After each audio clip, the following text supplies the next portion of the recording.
Okay, Berenice, I want to start talking about Sauternes. First of all, tell me exactly where it is that we are. So here we're in Barsac, in Chateau Climens, but the appellation is Barsac. Barsac is the only appellation within the Sauternes appellation. There are 5 villages in Sauternes, but the only one which has its own appellation is Barsac. Okay, so we have Sauternes, we have 5 villages within Sauternes, and right now we're in Barsac, which is the only one that is the only one that has its own appellation. So explain to me then what it means to be an appellation. Well, this is due to the fact that we have a very different terroir.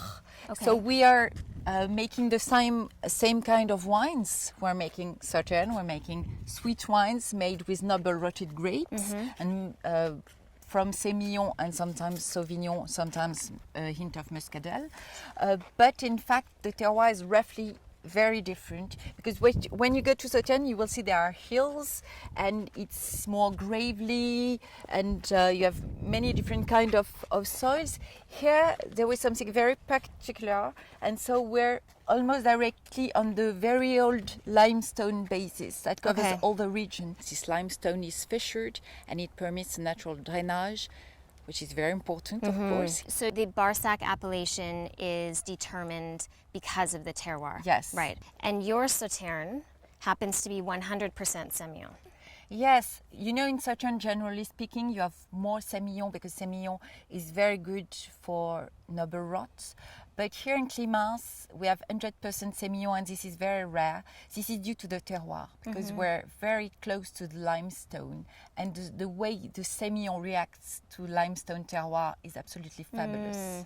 So let's talk about the noble rot then. What exactly is noble rot? Well, actually, it's something very special because it's botrytis. Botrytis is a very bad disease which is called grey rot, and something absolutely incredible and wonderful which is called noble rot. It's the same fungus, but the way it develops is different. And so the Sémillon actually, the fungus attaches to the Sémillon better than other grapes? Yes, because the skin is thinner, and so it's better for the fungus to develop.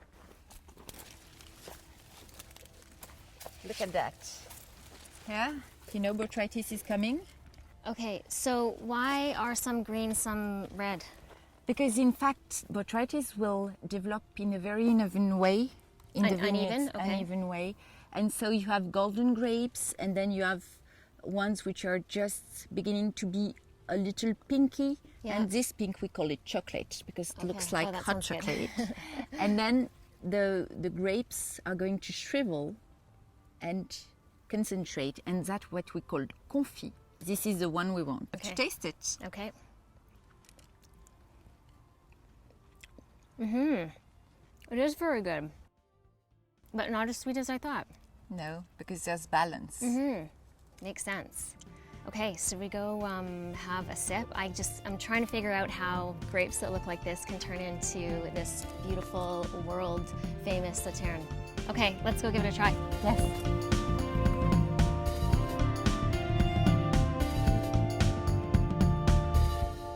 I'm sure that lots of people would think that a sweet wine would go with a dessert or something sweet, but that's a misconception, right? Absolutely, and I'm really fighting as owner of Climens, and as I'm also the president of Classified Growth of Sauternes and Barsac, and we want people to realize that these wines are not only dessert wines, that they are incredibly versatile. So then what would be your suggestion for food pairing? First of all, isn't that a perfect aperitif? By itself, it's absolutely wonderful because it's so perfumed and well balanced. But it's also wonderful with many kind of food, in fact. With very traditional food here, we have it with chicken and fries. Smells great. Merci.